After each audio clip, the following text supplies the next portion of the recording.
ਸਤਿ ਸ਼੍ਰੀ ਅਕਾਲ। ਤੁਸੀਂ ਜੁੜੇ ਹੋਏ ਹੋ ਪੰਜਾਬੀ ਰੇਡੀਓ ਯੂਐਸਏ ਦੇ ਨਾਲ ਤੇ ਮੈਂ ਹਾਂ ਪ੍ਰਵੀਨ ਸ਼ਰਮਾ ਲੈ ਕੇ ਹਾਜ਼ਰ ਹਾਂ ਪ੍ਰੋਗਰਾਮ ਖਬਰ ਤੇ ਨਜ਼ਰ। ਖਬਰ ਤੇ ਨਜ਼ਰ ਪ੍ਰੋਗਰਾਮ ਦੇ ਵਿੱਚ ਕਈ ਅਹਿਮ ਤੇ ਕਈ ਖਾਸ ਖਬਰਾਂ ਨੂੰ ਲੈ ਕੇ ਚਰਚਾ ਕਰਨ ਦੇ ਲਈ ਜੁੜ ਚੁੱਕੇ ਨੇ ਪੰਜਾਬ ਤੋਂ ਸੀਨੀਅਰ ਪੱਤਰਕਾਰ, ਉੱਘੇ ਲੇਖਕ ਅਤੇ ਸਰਗਰਮ ਸਮਾਜਿਕ ਕਾਰਕੁਨ ਦੀਪਕ ਸ਼ਰਮਾ ਚਨਾਰਥਲ ਜੀ। ਸ਼ਰਮਾ ਜੀ, ਸਤਿ ਸ਼੍ਰੀ ਅਕਾਲ। ਸਵਾਗਤ ਹੈ ਜੀ ਪੰਜਾਬੀ ਰੇਡੀਓ ਯੂਐਸਏ ਤੇ ਜੀ। ਸਤਿ ਸ਼੍ਰੀ ਅਕਾਲ ਪ੍ਰਵੀਨ ਜੀ, ਸਾਰੇ ਦਰਸ਼ਕਾਂ ਨੂੰ, ਸਰੋਤਿਆਂ ਨੂੰ ਪਿਆਰ ਭਰੀ ਸਤਿ ਸ਼੍ਰੀ ਅਕਾਲ। ਸਤਿ ਸ਼੍ਰੀ ਅਕਾਲ ਜੀ। ਪ੍ਰੋਗਰਾਮ ਦੇ ਵਿੱਚ ਅੱਗੇ ਵਧਣ ਤੋਂ ਪਹਿਲਾਂ ਧੰਨਵਾਦ ਕਰਦੇ ਚਲੀਏ ਸਪਾਂਸਰਸ ਦਾ, ਜਿਹੜੇ ਜ਼ਰੀਆ ਬਣਦੇ ਨੇ ਇਹਨਾਂ ਪ੍ਰੋਗਰਾਮਾਂ ਨੂੰ ਤੁਹਾਡੇ ਤੱਕ ਪਹੁੰਚਾਉਣ ਦੇ ਲਈ। ਖਾਲਸਾ ਇੰਸ਼ੋਰੈਂਸ ਏਜੰਸੀ ਵਾਲੇ, ਜਿਨ੍ਹਾਂ ਤੋਂ ਤੁਸੀਂ ਹਰ ਤਰੀਕੇ ਦੀ ਇੰਸ਼ੋਰੈਂਸ ਲੈ ਸਕਦੇ ਹੋ। ਇੰਸ਼ੋਰੈਂਸ ਬਾਰੇ ਪਤਾ ਕਰਨ ਦੇ ਲਈ ਇਹਨਾਂ ਦਾ ਨੰਬਰ ਹੈ 408-272-2500। ਇਹ 1992 ਤੋਂ ਲਗਾਤਾਰ ਇੰਸ਼ੋਰੈਂਸ ਬਿਜ਼ਨਸ ਦੇ ਵਿੱਚ ਸ਼ਾਨਦਾਰ ਸੇਵਾਵਾਂ ਦੇ ਰਹੇ ਨੇ ਤੇ ਅਮਰੀਕਾ ਭਰ ਦੇ ਵਿੱਚ ਇੰਸ਼ੋਰੈਂਸ ਕਰਦੇ ਨੇ। ਓਬਾਮਾ ਕੇਅਰ, ਮੈਡੀਕੇਅਰ ਜਾਂ ਫਿਰ ਕਵਰਡ ਕੈਲੀਫੋਰਨੀਆ ਬਾਬਤ ਪਾਲਿਸੀ ਕਰਵਾਉਣ ਦੇ ਲਈ, ਸਲਾਹ ਲੈਣ ਦੇ ਲਈ ਅੱਜ ਹੀ ਕਾਲ ਕਰੋ 408-272-2500 ਤੇ। ਟਰਕੀਨ ਇਮੀਗ੍ਰੇਸ਼ਨ ਲਾ ਫਰਮ ਵਾਲੇ, ਜੇ ਟਰਕੀਆਣਾ, ਟੌਰਨੀ ਟਰਕੀਆਣਾ ਦੇ ਨਾਲ ਤੁਸੀਂ ਯੂਐਸ ਇਮੀਗ੍ਰੇਸ਼ਨ ਬਾਬਤ ਕੋਈ ਵੀ ਸਲਾਹ ਕਰਨੀ ਹੈ, ਕੋਈ ਵੀ ਸਵਾਲ ਪੁੱਛਣਾ, ਤੇ ਇਹਨਾਂ ਦਾ ਨੰਬਰ ਹੈ 415-909-0503। Gurdeep Singh Birdi Clovis, Mandeep Singh San Jose, Onkar Singh Fresno, Gurnam Singh Antelope, Jarnail Singh Seattle, Mandeep Dhillon Yuba City ਤੇ ਲਾਲੀ ਸਿੰਘ ਗਰੇਵਾਲ ਫਰੀਮੌਂਟ ਤੋਂ। ਇਹਨਾਂ ਸਾਰੇ ਹੀ ਸਪਾਂਸਰਸ ਦਾ ਬਹੁਤ ਬਹੁਤ ਧੰਨਵਾਦ। ਤੇ ਜੇਕਰ ਤੁਸੀਂ ਵੀ ਪੰਜਾਬੀ ਰੇਡੀਓ ਯੂਐਸਏ ਦੇ ਇਹਨਾਂ ਪ੍ਰੋਗਰਾਮਾਂ ਨੂੰ ਸਪਾਂਸਰ ਕਰਨਾ ਚਾਹੁੰਦੇ ਹੋ ਤਾਂ ਸਟੂਡੀਓ ਦਾ ਨੰਬਰ ਹੈ 408-272-5200। ਅੱਜ ਦਾ ਇਹ ਖਬਰ ਤੇ ਨਜ਼ਰ ਪ੍ਰੋਗਰਾਮ ਸਾਲ 2026 ਦੀ 3 ਮਾਰਚ ਦਾ ਪ੍ਰੋਗਰਾਮ ਹੈ ਤੇ ਦਿਨ ਅੱਜ ਮੰਗਲਵਾਰ ਹੈ। ਖਬਰਾਂ ਦੀ ਸ਼ੁਰੂਆਤ ਕਰੀਏ ਜੋ ਇਸ ਵੇਲੇ ਕੌਮਾਂਤਰੀ ਪੱਧਰ ਤੇ ਵਰਤਾਰੇ ਬਣੇ ਹੋਏ ਨੇ। ਸ਼ਰਮਾ ਜੀ, ਭਾਰਤ ਦੇ ਸਰਕਾਰ ਦੇ ਨੁਮਾਇੰਦਿਆਂ ਦੇ ਜਿਹੜੇ ਬਿਆਨ ਨੇ, ਕੀ ਉਹਨਾਂ ਦੇ ਹਿਸਾਬ ਦੇ ਨਾਲ ਕਹਿ ਸਕਦੇ ਹਾਂ ਕਿ ਪਾਕਿਸਤਾਨ ਦੇ ਨਾਲ ਫਿਰ ਜੰਗ ਦੀ ਤਿਆਰੀ ਦੇ ਵਿੱਚ ਹੈ ਭਾਰਤ? ਦੇਖੋ, ਇਸ ਸਮੇਂ ਜੀ ਵਿਸ਼ਵ ਵਿਆਪੀ ਇੱਕ ਤਰ੍ਹਾਂ ਦਾ ਯੁੱਧ ਛਿੜ ਗਿਆ। ਹਾਂਜੀ, ਆਪਾਂ ਕੱਲ ਵੀ ਗੱਲ ਕਰ ਰਹੇ ਸੀ ਕਿ ਇੱਕ ਤਾਂ ਉਹ ਮੁਲਕ ਯੁੱਧ ਦੀ ਚਪੇਟ 'ਚ ਨੇ ਜਿੱਥੇ ਬਾਰੂਦੀ ਲੜਾਈ ਚੱਲ ਰਹੀ ਹੈ, ਜੀ ਜੀ, ਜਿੱਥੇ ਮਿਜ਼ਾਈਲਾਂ ਰਾਹੀਂ ਲੜਾਈ ਚੱਲ ਰਹੀ ਹੈ, ਜਿੱਥੇ ਹਥਿਆਰਾਂ ਦੇ ਰਾਹੀਂ ਹਮਲੇ ਹੋ ਰਹੇ ਨੇ, ਗੋਲੇ ਸਿੱਟੇ ਜਾ ਰਹੇ ਨੇ। ਤੇ ਇੱਕ ਉਹ ਮੁਲਕ ਨੇ ਜਿਹੜੇ ਦੀ ਯਾਦ ਦੇ ਵਿੱਚ ਤਕਨੀਕੀ ਤੌਰ ਤੇ ਆ ਗਏ ਨੇ, ਜਿਨ੍ਹਾਂ ਦੇ ਉੱਤੇ ਕਾਰੋਬਾਰ ਦਾ ਅਸਰ, ਵਪਾਰ ਦਾ ਅਸਰ, ਆਪਸੀ ਰਿਸ਼ਤਿਆਂ ਦਾ ਅਸਰ, ਇੱਕ ਦੂਏ ਨਾਲ ਖੜਨ ਦਾ ਅਸਰ। ਬਿਲਕੁਲ। ਸੋ ਇਸ ਤਰ੍ਹਾਂ ਕੁੱਲ ਮਿਲਾ ਕੇ ਪੂਰੀ ਦੁਨੀਆ ਇਸ ਯੁੱਧ ਦੀ, ਇਸ ਜੰਗ ਦੀ ਚਪੇਟ 'ਚ ਹੈਗੀ ਹੈ। ਪਰ ਕੁਝ ਮੁਲਕਾਂ 'ਚ ਸਿੱਧੀ ਜੰਗ ਦਾ ਜਿਹੜਾ ਪ੍ਰਗਟਾਵਾ ਹੈ, ਉਹਦੇ ਵਿੱਚੋਂ ਇਜ਼ਰਾਈਲ ਤੇ ਅਮਰੀਕਾ ਨੇ ਜਿਸ ਤਰ੍ਹਾਂ ਈਰਾਨ ਤੇ ਨਿਸ਼ਾਨਾ ਬਿੰਨਿਆ, ਤੇ ਸ਼ਾਇਦ ਇੰਨਾ ਅਮਰੀਕਾ ਨੇ ਵੀ ਨਹੀਂ ਸੋਚਿਆ ਹੋਣਾ ਕਿ ਈਰਾਨ ਇੰਜ ਮਤਲਬ ਕਿ ਸਾਹਮਣੇ ਟੱਕਰੂਗਾ। ਸੋ ਇਸ ਲਈ ਈਰਾਨ ਵੀ ਇਹਦਾ ਮਤਲਬ ਪੂਰੀ ਤਿਆਰੀ ਤੇ ਸੀ, ਉਹਨੂੰ ਵੀ ਜਾਣਕਾਰੀ ਸੀ। ਪਰ ਹੁਣ ਇਹ ਯੁੱਧ 3 ਮੁਲਕਾਂ ਤੱਕ, ਇਜ਼ਰਾਈਲ, ਅਮਰੀਕਾ ਤੇ ਈਰਾਨ ਤੱਕ ਸੀਮਤ ਨਹੀਂ ਰਿਹਾ ਜੀ। ਇਹ ਲਗਭਗ ਖਾੜੀ ਦੇਸ਼ਾਂ 'ਚ ਤਾਂ ਸਿੱਧੇ ਰੂਪ 'ਚ ਧਮਾਕਿਆਂ ਦੇ ਰੂਪ 'ਚ ਫੈਲ ਚੁੱਕਿਆ। ਤੇ ਉਸ ਤੋਂ ਬਾਅਦ ਇਹਦਾ ਅਸਰ ਹੁਣ ਇਸ ਕਦਰ ਪੈਣ ਲੱਗਾ ਕਿ ਚੀਜ਼ਾਂ ਰੁਕਣ ਲੱਗੀਆਂ ਨੇ ਜੀ, ਹੈ ਨਾ। ਤੇਲ ਦੀ ਆਮਦ ਲਗਭਗ ਬੰਦ ਹੋਣ ਵਾਲੀ ਸਥਿਤੀ 'ਚ ਹੈ। ਤੇ ਸਾਡੇ ਵਾਲੇ ਪਾਸੇ ਨੂੰ, ਈਰਾਨ ਵਾਲੇ ਪਾਸੇ ਨੂੰ ਜਿਹੜਾ ਸਮੁੰਦਰੀ ਰਾਹ, ਉਹ ਤਾਂ ਉਹਨਾਂ ਨੇ ਰੋਕੇ ਲਿਆ ਇੱਕ ਤਰ੍ਹਾਂ ਨਾਲ ਜੀ, ਕਿ ਇਸ ਰੂਟ ਤੋਂ ਨਹੀਂ ਜਾਣ ਦੇਣਗੇ, ਉਹਦੇ ਨਾਲ ਅਸਰ ਤਾਂ ਪੈਂਦਾ ਹੀ ਹੈ।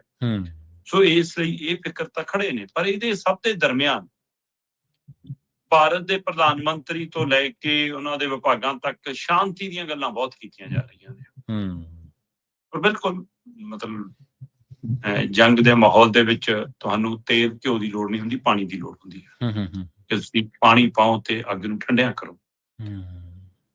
ਪਰ ਸਾਡਾ ਗਵਾਂਢੀ ਮੁਲਕ ਪਾਕਿਸਤਾਨ ਤੇ ਪਾਕਿਸਤਾਨ ਦੇ ਰਾਸ਼ਟਰਪਤੀ ਆਸਿਫ ਅਲੀ ਜ਼ਰਦਾਰੀ ਆਪਣੇ ਦੋਵੇਂ ਸਦਨਾਂ ਨੂੰ ਇਕੱਤਰ ਕਰਕੇ ਸੰਬੋਧਨ ਕਰਦਿਆਂ ਕਹਿੰਦੇ ਨੇ ਕਿ ਤਿਆਰ ਹੋ ਜਾਓ, ਭਾਰਤ ਸਾਡੇ ਤੇ ਹਮਲਾ ਕਰ। ਠੀਕ ਹੈ। ਆਸਿਫ ਅਲੀ ਜ਼ਰਦਾਰੀ ਦਾ ਆਪਣੇ ਮੁਲਕ ਦੇ ਚੁਣੇ ਨੁਮਾਇੰਦਿਆਂ ਨੂੰ ਜਾਂ ਆਪਣੇ ਮੁਲਕ ਦੇ ਨੁਮਾਇੰਦਿਆਂ ਨੂੰ ਇਕੱਤਰ ਕਰਕੇ ਇਹ ਸੁਨੇਹਾ ਲਾਉਣਾ ਕਿ ਭਾਰਤ ਦੁਬਾਰਾ ਜੰਗ ਵੱਲ ਨੂੰ ਵੱਧ ਰਿਹਾ, ਭਾਰਤ ਸਾਡੇ ਤੇ ਤਕੜਾ ਹਮਲਾ ਕਰ ਸਕਦਾ ਹੈ, ਇਹਦੇ ਕੀ ਮਾਇਨੇ ਹੈ ਜੀ? ਸਹੀ। ਮੈਂ ਦੇਖ ਰਿਹਾ ਸੀਗਾ ਕਿ ਪਾਕਿਸਤਾਨ ਦੇ ਰੱਖਿਆ ਮੰਤਰੀ ਨੇ, ਹੈ ਨਾ, ਖਵਾਜਾ, ਉਹ ਕਹਿ ਰਹੇ ਸੀ ਵੀ ਕਹਿੰਦੇ ਕਿ ਸਾਨੂੰ ਪੂਰੀ ਤਰ੍ਹਾਂ ਨਾਲ ਅਫਗਾਨਿਸਤਾਨ, ਈਰਾਨ, ਭਾਰਤ, ਇਹ ਸਾਰੇ ਸਾਡੇ ਦੁਸ਼ਮਣ ਨੇ ਕਹਿੰਦੇ ਜੀ, ਹੈ। ਤੇ ਉਹ ਕਹਿੰਦੇ ਵੀ ਕਿ ਸਮੀਕਰਨੇ ਬਣ ਰਹੇ ਕਿ ਸਾਰੇ ਪਾਸੇ ਸਾਨੂੰ ਘੇਰਿਆ ਜਾ ਰਿਹਾ। ਪਰ ਜ਼ਰਦਾਰੀ ਨੇ ਤਾਂ ਸਪਸ਼ਟ ਰੂਪ 'ਚ ਕਿਹਾ ਕਿ ਭਾਰਤ ਇੱਕ ਹੋਰ ਜੰਗ ਦੀ ਤਿਆਰੀ ਕਰ ਰਿਹਾ ਤੇ ਸਾਡੇ ਨਾਲ ਸਿੱਧੀ ਜੰਗ ਛਿੜ ਸਕਦੀ ਹੈ। ਕੀ ਇਸ ਲੜਾਈ ਦੇ ਵਿੱਚ ਜਦੋਂ ਇਜ਼ਰਾਈਲ ਔਰ ਅਮਰੀਕਾ ਮਿਲ ਕੇ ਈਰਾਨ ਤੇ ਹਮਲਾਵਰ ਹੈ ਤੇ ਉਹਦੇ ਵਿੱਚ ਚੀਨ ਤੇ ਰੂਸ ਉਸ ਤਰ੍ਹਾਂ ਉਹਦੇ ਨਾਲ ਖੜੇ ਨਜ਼ਰ ਨਹੀਂ ਆਉਂਦੇ ਜਿਸ ਤਰ੍ਹਾਂ ਈਰਾਨ ਜਾਂ ਦੁਨੀਆ ਸੋਚਦੀ ਸੀ। ਪਾਕਿਸਤਾਨ ਜਿਹੜਾ ਕਿਸੇ ਸਮੇਂ ਅਮਰੀਕਾ ਦੇ ਸਹਾਰੇ ਨਾਲ ਪਲਦਾ ਰਿਹਾ, ਕਿ ਉਹ ਕਿਸੇ ਦੁਵਿਧਾ ਵਿੱਚ ਵੀ ਹੈ ਤੇ ਉਸ ਦੁਵਿਧਾ ਦੇ ਵਿੱਚੋਂ ਉਹ ਇਸ ਤਰੀਕੇ ਦਾ ਮਾਹੌਲ ਖੁਦੇ ਪੈਦਾ ਕਰ ਰਿਹਾ, ਜਾਂ ਉਸ ਦੇ ਕੋਲ ਕੁਝ ਇਨਪੁਟ ਨੇ ਜਿਹਦੇ ਆਧਾਰ ਤੇ ਉਹਨੇ ਗੱਲ ਕਹੀ ਹੈ। ਇੱਕ ਪਾਸੇ ਸਿੰਧੂ ਜਲ ਸੰਧੀ ਦਾ ਪੇਚ ਹੈ ਜਿਹੜਾ ਸਾਡੇ ਨਾਲ ਲਗਾਤਾਰ ਉਹਦਾ ਫਸਿਆ ਹੋਇਆ। ਬਿਲਕੁਲ ਸਹੀ। ਭਾਰਤ ਸਰਕਾਰ ਵੱਲੋਂ ਜਿਸ ਤਰ੍ਹਾਂ ਇਹ ਫੈਸਲਾ ਲਿਆ ਗਿਆ ਕਿ ਅਸੀਂ ਪਾਣੀ ਨਹੀਂ ਜਾਣ ਦੇਣਾ, ਤੇ ਉਧਰੋਂ ਉਹ ਕਹਿਣਾ ਕਿ ਜੇ ਪਾਣੀ ਰੋਕ ਦਿਓ ਤਾਂ ਇਹਦਾ ਮਤਲਬ ਇਹ ਜੰਗ ਹੈ। ਤੇ ਦੂਸਰਾ, ਸਾਡੀ ਸਰਕਾਰ, ਸਾਡੇ ਨੁਮਾਇੰਦੇ ਲਗਾਤਾਰ ਇਹ ਗੱਲ ਜਨਤਕ ਪਲੇਟਫਾਰਮ, ਰਾਜਨੀਤਿਕ ਪਲੇਟਫਾਰਮਾਂ ਤੋਂ ਕਹਿੰਦੇ ਆਏ ਨੇ ਕਿ ਮਿਸ਼ਨ ਸੰਦੂਰ ਸਸਪੈਂਡ ਮੋਡ ਤੇ ਵਿੱਚ ਹੈ, ਕਲੋਜ਼ ਨਹੀਂ ਹੋਇਆ। ਸਹੀ ਗੱਲ। ਤੇ ਉੱਥੇ ਪਾਕਿਸਤਾਨ ਦੇ ਰਾਸ਼ਟਰਪਤੀ ਨੇ ਮਿਸ਼ਨ ਸੰਦੂਰ ਦਾ ਜ਼ਿਕਰ ਕੀਤਾ ਹੈ। ਕੀ ਇਹ ਮਾਹੌਲ ਬਣ ਰਿਹਾ ਜੀ? ਕੀ ਇਹ ਵਹਿੰਦੀ ਗੰਗਾ 'ਚ ਹੱਥ ਧੋਣ ਦੀ ਪ੍ਰਕਿਰਿਆ ਹੋਏਗੀ? ਕੀ ਇਹ ਅਮਰੀਕਾ ਨੂੰ ਕੁਝ ਸਾਬਤ ਕਰਨ ਦੀ ਕੋਸ਼ਿਸ਼ ਹੋਏਗੀ ਜੀ? ਕਿਉਂਕਿ ਜਿਹੜੇ ਮੁਲਕ ਅਮਰੀਕਾ ਦੀਆਂ ਨੀਤੀਆਂ ਦਾ ਵਿਰੋਧ ਵੀ ਕਰਦੇ ਸੀ, ਅੱਜ ਇਸ ਲੜਾਈ ਦੇ ਮੌਕੇ ਜਾਂ ਤਾਂ ਉਹ ਚੁੱਪ ਕਰ ਗਏ ਨੇ ਜਾਂ ਅਮਰੀਕਾ ਦੀ ਹਾਮੀ ਭਰਨ ਲੱਗੇ ਨੇ, ਖਾਸ ਕਰ ਟਰੰਪ ਦੀ। ਸੋ ਇਸ ਲਈ ਇਹ ਵੀ ਅੰਦਾਜ਼ੇ ਲਾਏ ਜਾ ਰਹੇ ਨੇ ਕਿ ਇਹ ਡਰ ਦੇ ਵਿੱਚੋਂ ਹੈ। ਸੋ ਉਹਦੇ ਵਿੱਚੋਂ ਹੀ ਪਾਕਿਸਤਾਨ ਤੇ ਭਾਰਤ ਦੀ ਜੰਗ ਕਿਸੇ ਨਵੇਂ ਨੁਕਤੇ ਤੋਂ ਤਾਂ ਨਹੀਂ ਪੈਦਾ ਕੀਤੀ ਜਾ ਰਹੀ। ਸਹੀ ਹੈ। ਇਹਦੇ ਪਿੱਛੇ ਅਮਰੀਕਾ ਦੇ ਰਾਸ਼ਟਰਪਤੀ ਦਾ ਕੋਈ ਨਵਾਂ ਦਾਅ ਤਾਂ ਨਹੀਂ, ਪਰ ਜਦੋਂ ਕਿ ਸੱਚਾਈ ਇਹ ਹੈ ਕਿ ਪਾਕਿਸਤਾਨ ਕੁਝ ਘੰਟਿਆਂ ਦੀ ਵੀ ਜੰਗ ਸਹਿਣ ਦੇ ਲਾਇਕ ਨਹੀਂ, ਤੇ ਅਸੀਂ ਵੀ ਜ਼ਿਆਦਾ ਦਿਨ ਨਹੀਂ ਟਿਕ ਸਕਦੇ ਇਸ ਲੜਾਈ ਦੇ ਮੈਦਾਨ। ਜੀ ਸਹੀ ਹੈ। ਇਹਦਾ ਮਤਲਬ ਇਹ ਨਹੀਂਗਾ ਕਿ ਸਾਡੀਆਂ ਫੌਜਾਂ ਕਮਜ਼ੋਰ ਨੇ ਜਾਂ ਅਸੀਂ ਲੜਨ ਦੇ ਸਮਰੱਥ ਨਹੀਂ। ਸਵਾਲ ਅਗਲੇ ਭਵਿੱਖ ਦਾ ਹੁੰਦਾ। ਸਹੀ ਗੱਲ। ਇਸ ਲੜਾਈ ਦੇ ਜਿੱਤ ਹਾਰ ਦਾ ਨਹੀਂ ਹੁੰਦਾ ਜਿਹੜੀ ਤੁਸੀਂ ਲੜ ਰਹੇ ਹੋ। ਇਹ ਲੜਾਈ ਤਾਂ ਭਾਰਤੀ ਫੌਜ ਤੇ ਯਕੀਨ ਹੈ ਉਹ ਜਿੱਤ ਲੈਣਗੇ, ਪਰ ਉਸ ਲੜਾਈ ਦਾ ਅਸਰ ਦਹਾਕਿਆਂ ਤੱਕ ਭਾਰਤੀਆਂ ਤੇ ਕੀ ਪੈਣਾ, ਸਿੱਟੇ ਜਿਹੜੇ ਆ ਉਹਨਾਂ ਦੇ ਨਾਗਰਿਕਾਂ ਤੇ ਕੀ ਪੈਣਾ, ਆਉਣ ਵਾਲੀਆਂ ਪੀੜ੍ਹੀਆਂ ਤੇ ਕੀ ਪੈਣਾ। ਤੇ ਇਹ ਵੀ ਉਸ ਸਮੇਂ ਅਸੀਂ ਜੇ ਜੰਗ ਦੀਆਂ ਗੱਲਾਂ ਕਰਦੇ ਹਾਂ, ਜਦੋਂ ਅਸੀਂ ਕਹਿੰਦੇ ਹਾਂ ਕਿ ਪਰਮਾਣੂ ਸਾਡੇ ਕੋਲ ਨੇ ਤੇ ਅਸੀਂ ਮਾੜਾ ਜਿਹਾ ਉਹਦਾ ਮੂੰਹ ਖੋਲਿਆ ਤੇ ਦੁਨੀਆ ਤਹਿਸ ਨਹਿਸ ਹੋ ਜੂਗੀ। ਹੀਰੋਸ਼ੀਮਾ ਨਾਗਾਸਾਕੀ ਦਾ ਇੱਕ ਪਾਠ ਅਸੀਂ ਅਜੇ ਤੱਕ ਪੜ੍ਹੀ ਜਾਂਦੇ ਹਾਂ। ਉਸ ਸਮੇਂ ਤਾਂ ਟੈਕਨੋਲੋਜੀ ਇਸ ਸਿਖਰ ਤੱਕ ਨਹੀਂ ਸੀ, ਤੇ ਫਿਰ ਅੱਜ। ਸੋ ਇਸ ਲਈ ਜੰਗ ਕਿਸੇ ਮਸਲੇ ਦਾ ਹੱਲ ਨਹੀਂ, ਜੰਗ ਖੁਦ ਇੱਕ ਮਸਲਾ ਹੈ। ਕਹਿਣ ਦੀ ਗੱਲ ਨਹੀਂ ਹੁੰਦੀ, ਇਸ ਨੂੰ ਅਪਣਾਉਣ ਦੀ ਵੀ ਗੱਲ ਹੈ। ਪਰ ਇਹ ਮਾਹੌਲ ਸੰਕੇਤ ਕਰਦਾ ਹੈ ਕਿ ਜੇਕਰ ਅਮਰੀਕਾ ਤੇ ਈਰਾਨ ਇਜ਼ਰਾਈਲ ਵਾਲੀ ਲੜਾਈ ਤੇਜ਼ ਚੱਲਦੀ ਹੈ ਤਾਂ ਕਈ ਹੋਰ ਮੁਲਕਾਂ ਦੇ ਵਿੱਚ ਵੀ ਕਿਤੇ ਬੰਬਾਰੀ ਦਾ, ਗੋਲਾਬਾਰੀ ਦਾ ਰਾਹ ਨਾ ਖੁੱਲ ਜਾਵੇ, ਜਿਹਦੇ ਵਿੱਚ ਭਾਰਤ ਪਾਕਿਸਤਾਨ ਦੀ ਜੰਗ ਦਾ ਖਤਰਾ ਕੀ ਖੜਾ, ਜਦੋਂ ਕਿ ਸਾਡੀ ਸਰਕਾਰ ਵੱਲੋਂ, ਸਾਡੇ ਅਧਿਕਾਰੀਆਂ ਵੱਲੋਂ ਇਸ ਮਸਲੇ ਤੇ ਜੇ ਟਿੱਪਣੀ ਆਉਣੀ ਬਾਕੀ ਹੈ। ਜੀ ਬਿਲਕੁਲ। ਹੁਣ ਤੱਕ ਜਿੰਨੀਆਂ ਵੀ ਜੰਗਾਂ ਹੋਈਆਂ ਨੇ ਇਹਦੇ ਵਿੱਚ ਕੋਈ ਦੋ ਰਾਏ ਨਹੀਂ, ਭਾਰਤ ਦਾ ਪਲੜਾ ਭਾਰੀ ਰਿਹਾ। ਪਰ ਜਿਵੇਂ ਤੁਸੀਂ ਸ਼ਰਮਾ ਜੀ ਦੱਸਿਆ ਹੀ ਹੈ ਵੀ ਜੰਗ ਦੇ ਜਿਹੜੇ ਸਿੱਟੇ ਹੁੰਦੇ ਨੇ ਜਾਂ ਜਿਹੜੇ ਪ੍ਰਭਾਵ ਹੁੰਦੇ ਨੇ ਉਹਨਾਂ ਤੋਂ ਬਚਣਾ ਔਖਾ ਹੈ। ਉਹ ਰਹਿੰਦੇ ਨੇ ਫਿਰ ਦਹਾਕਿਆਂ ਤੱਕ ਉਸ ਦੇਸ਼ ਦੇ ਉੱਤੇ, ਬੇਰੁਜ਼ਗਾਰੀ ਦੇ ਰੂਪ ਦੇ ਵਿੱਚ, ਉਹਦੀ ਆਰਥਿਕਤਾ ਦੇ ਰੂਪ ਦੇ ਵਿੱਚ ਉਹਦੇ ਤੇ ਰਹਿੰਦੇ ਨੇ। ਤੇ ਕਈ ਵਾਰੀ ਫਿਰ ਕੂਟਨੀਤੀ ਦੇ ਵਿੱਚ ਵੀ ਤੁਹਾਨੂੰ ਬਹੁਤ ਸਾਰੇ ਬਦਲਾਅ, ਬਹੁਤ ਸਾਰੇ ਸਮਝੌਤੇਵਾਦੀ ਹੋਣਾ ਪੈਂਦਾ ਜਦੋਂ ਤੁਸੀਂ ਜੰਗ ਦੇ ਵਿੱਚ ਆ ਜਾਂਦੇ ਆ। ਅਗਲੀ ਗੱਲ ਕਰ ਲਈਏ, ਇਹਨਾਂ ਸਾਰੇ ਵਰਤਾਰਿਆਂ ਦੇ ਦਰਮਿਆਨ ਜਿਹੜੀ ਭਾਰਤ ਦੀ ਅੰਦਰੂਨੀ ਪੋਲਿਟਿਕਸ ਆ, ਜਿਹੜੀ ਪਾਰਟੀਆਂ ਦੀ ਪੋਲਿਟਿਕਸ ਆ, ਸਰਕਾਰ ਦੀ ਜਾਂ ਵਿਰੋਧੀ ਧਿਰ ਦੀ ਜਿਹੜੀ ਰਾਜਨੀਤੀ ਹੈ ਉਹਦੇ ਬਾਰੇ ਸੋਨੀਆ ਗਾਂਧੀ ਨੇ ਮੋਦੀ ਨੂੰ ਪੁੱਛਿਆ ਵੀ ਜਿਹੜੇ ਨਿਰਪੱਖਤਾ ਦਾ ਮਤਲਬ ਚੁੱਪ ਜਾਂ ਕਾਇਰਤ ਹੈ, ਕੀ ਉਹਨਾਂ ਨੇ ਇਸ ਬਹਾਨੇ ਮੋਦੀ ਦੀ ਜਿਹੜੀ ਚੁੱਪ ਹੈ ਉਹਦੇ ਉੱਤੇ ਨਿਸ਼ਾਨਾ ਲਾਇਆ? ਪ੍ਰਵੀਨ ਜੀ, ਜਦੋਂ ਜੰਗ ਲੱਗੀ ਹੋਵੇ ਔਰ 2, 3, 5, 7, 10 ਮੁਲਕਾਂ ਤੱਕ ਉਹਦਾ ਸੇਕ ਫੈਲ ਰਿਹਾ ਹੋਵੇ, ਤਦ ਸਰਕਾਰਾਂ ਦਾ ਸਭ ਤੋਂ ਪਹਿਲਾ ਫਰਜ਼ ਹੁੰਦਾ ਹੈ ਆਪਣੇ ਨਾਗਰਿਕਾਂ ਦੀ ਸੁਰੱਖਿਆ।